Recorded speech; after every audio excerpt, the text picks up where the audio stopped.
The bright stage lights, the loud cheers, all make us believe that these stars are living in eternal happiness. But is that true? What is hidden behind the bright smiles? Are the music icons of the 70s, 90s, when standing at the peak of fame, truly enjoying the glory or struggling in the dark? Why do some legends suddenly leave the spotlight, leaving behind unanswered questions? Are glorious performances everything, or are they just a curtain to hide the truth behind? And what makes immortal voices, names that the whole world admires, become the center of mysteries that have never been revealed? In this video, we will embark on a journey to find the answer. A journey full of surprises, full of secrets, and may change the way you look at stars who seem invincible. Whitney Houston, the woman with a voice that was considered a gift from God, was one of the most powerful divas of the 80s and 90s. With immortal hits like I Will Always Love You or Greatest Love of All, she made her name in music history as an irreplaceable monument. However, behind the stage lights, Whitney had to endure a life full of contradictions, a stormy marriage, media pressure, and a battle with dangerous habits. From the image of a pure angel, Whitney gradually became the center of rumors about her downfall. On February 11, 2012, the whole world was shocked when Whitney Houston was found dead in the bathtub at the Beverly Hilton Hotel, just hours before attending the pre-Grammy party. The official cause was announced as a combination of many factors, but for fans, there were too many confusing points. What makes Whitney's passing even more mysterious is that just 3 years later, her only daughter, Bobbi Kristina Brown, passed away in similar circumstances. She was found unconscious in her bathtub. The two almost identical events have left the public wondering, is there something dark and haunting the family of the legendary diva? Whitney Houston left not only her music, but also a big question mark. How could such a great voice be drowned by her own life? Marvin Gaye, known as the Prince of Motown, was one of the greatest singers of the 20th century. With his soulful voice, he delivered timeless hits such as What's Going On, Let's Get It On, and Sexual Healing. Marvin was not only a singer, but also a talented composer, contributing to the shaping of modern soul and R&B music. However, behind the spotlight, Marvin Gaye was torn by the darkness in his soul. He had to face the pressures of fame, a failed marriage, mounting debt, and fierce conflicts with his own father. What no one expected was that tragedy would come from within his own family. On April 1st, 1984, just one day before his 45th birthday, Marvin Gaye was shot by his father at his home in Los Angeles after a heated argument. The world was shocked. An artist with a loving heart and a voice that healed millions had to leave because of conflicts within his family. Marvin Gaye's death shocked the world, not only because it was sudden and tragic, but also because it revealed the dark side of the pressures that artists must bear. From the height of fame, Marvin fell into a spiral of loneliness, doubt, and despair, and then tragically ended a life filled with music. Today, Marvin Gaye is still considered an icon. His songs continue to live on, echoing in social movements, reminding us that behind every immortal song is a wounded person, and his tragedy is a warning about the harsh price of fame. Freddie Mercury, real name Farrokh Bulsara, was the frontman and lead singer of the band Queen. Not only did he possess a rare four-range voice, but he was also one of the most explosive and charismatic performers on stage. With timeless hits such as Bohemian Rhapsody, We Are the Champions, and Somebody to Love, Freddie Mercury became a global icon, a legend that is hard to replace. However, behind the bright lights of the stage was a fierce battle. In the mid-1980s, Freddie's health began to seriously decline. Rumors spread in the media, but he never confirmed it. In the final years of his life, Freddie continued to write and record despite his increasingly exhausted body. He knew he did not have much time left, but he still poured all his remaining energy into music. On 23 November 1991, Freddie Mercury made a shocking announcement to the world.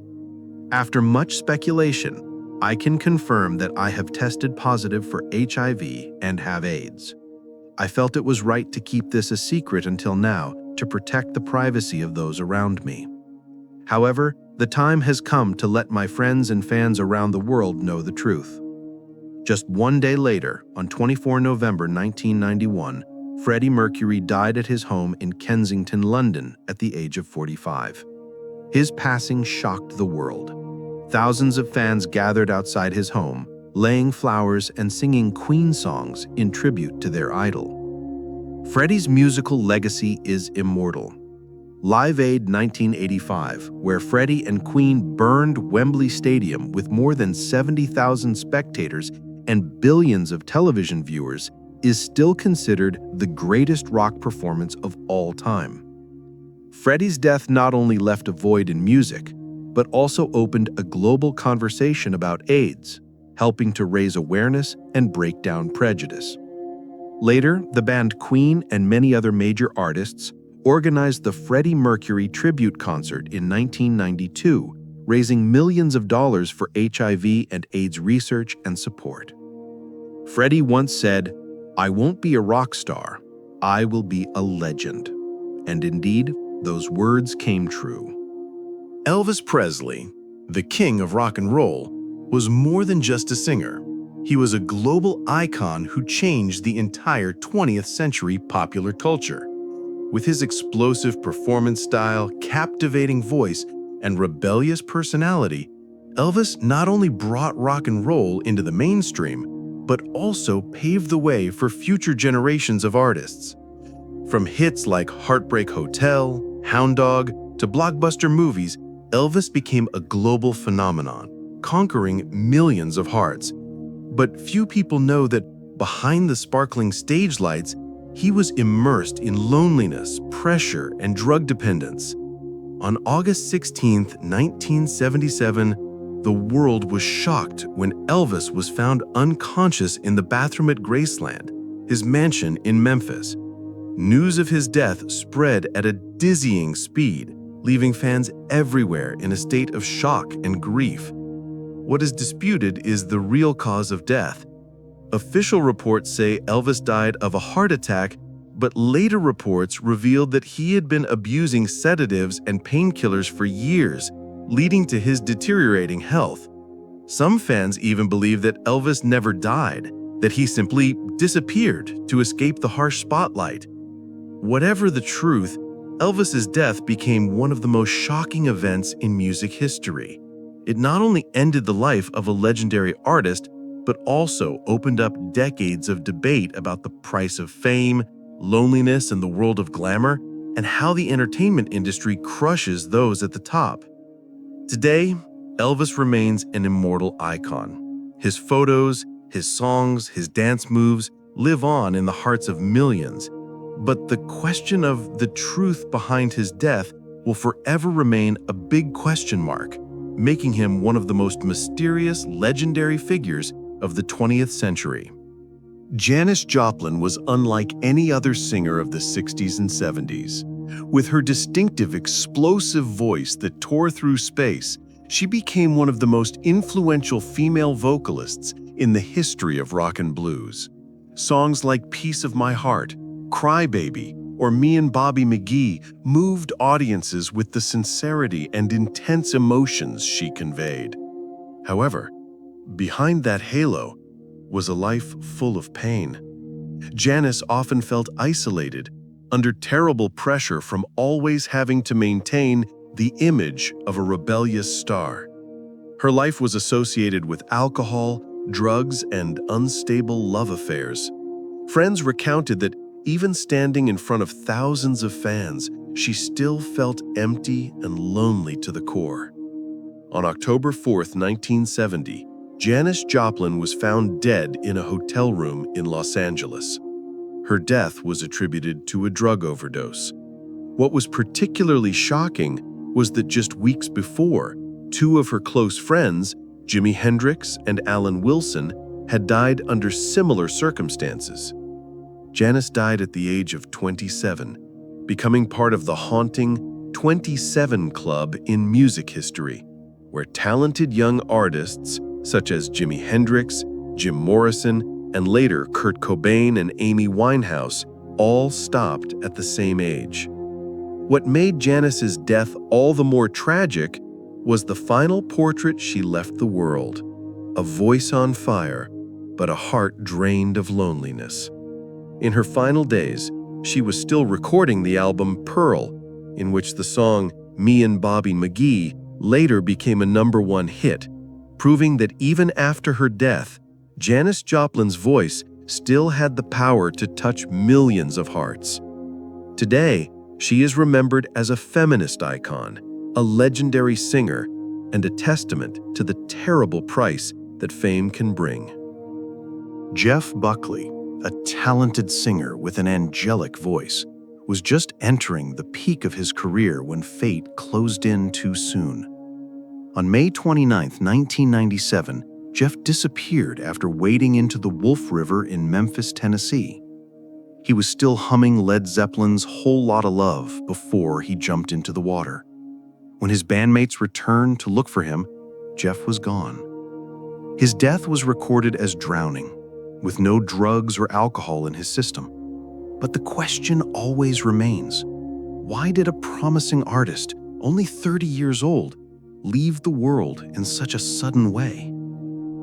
Fans whisper that Jeff may have been swept away by a musical curse when so many talented people in the 90s passed away in tragedy.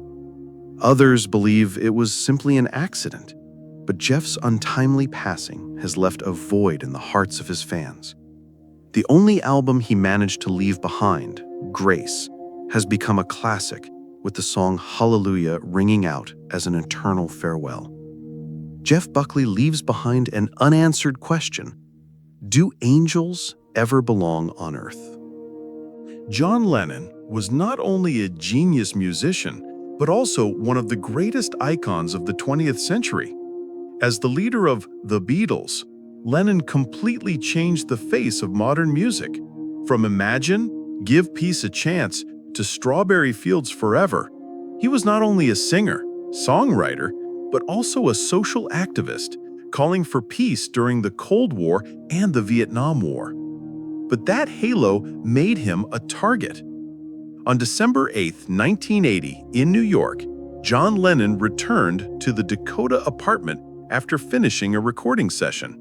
He was with his wife, Yoko Ono. As soon as he reached the gate, a man named Mark David Chapman, who was a fanatic fan of Lennon, suddenly opened fire. Lennon collapsed on the spot and later died when taken to the hospital. He was only 40 years old.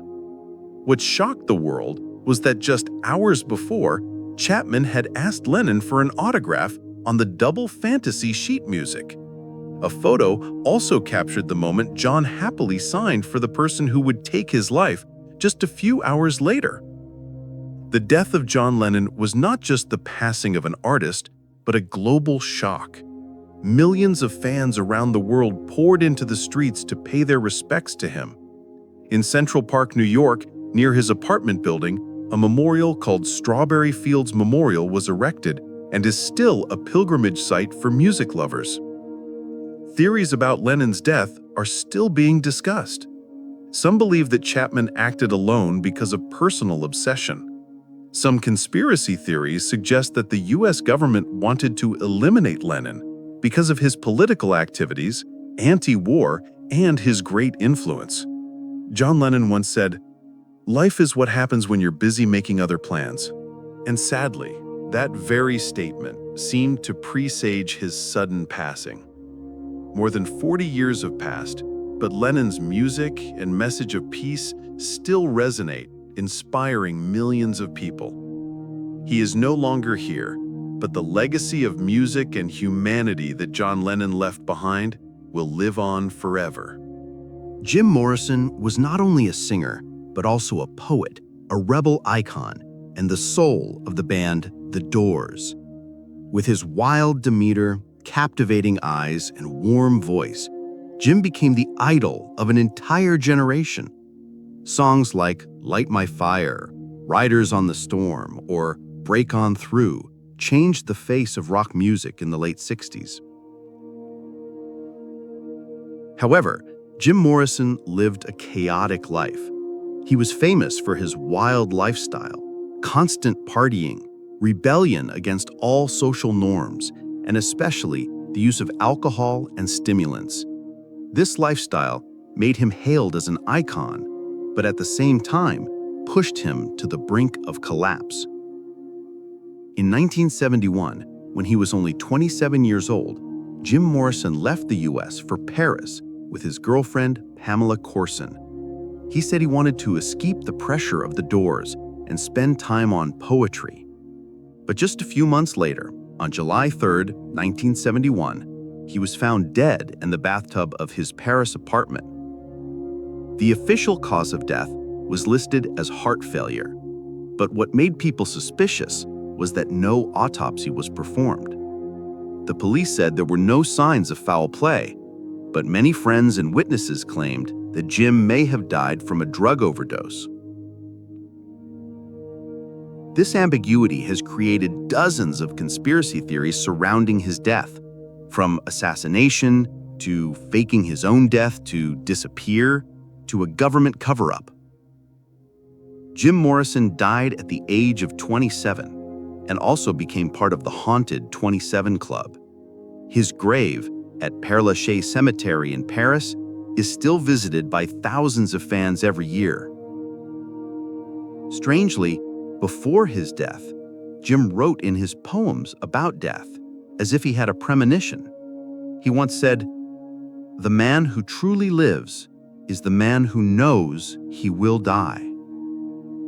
That quote now seems prophetic. Although the truth behind his death remains a mystery, Jim Morrison will forever be remembered as the Lizard King, an immortal icon of rock and roll who lit up and then quickly faded away, leaving a void in the hearts of his fans that will never be filled. Kurt Cobain, the frontman of Nirvana, was the man who took grunge from the small studios of Seattle to the top of the world. With the album Nevermind and the song Smells Like Teen Spirit, Cobain became not only the voice of the 90s generation, but also a symbol of youthful rebellion and pain. However, as his fame exploded, Kurt fell into a spiral of crisis. He faced enormous pressure from the media, heavy expectations from fans, and personal health and mental problems. His tumultuous marriage to Courtney Love only complicated things further. On April 5, 1994, Cobain was found dead at his home in Seattle.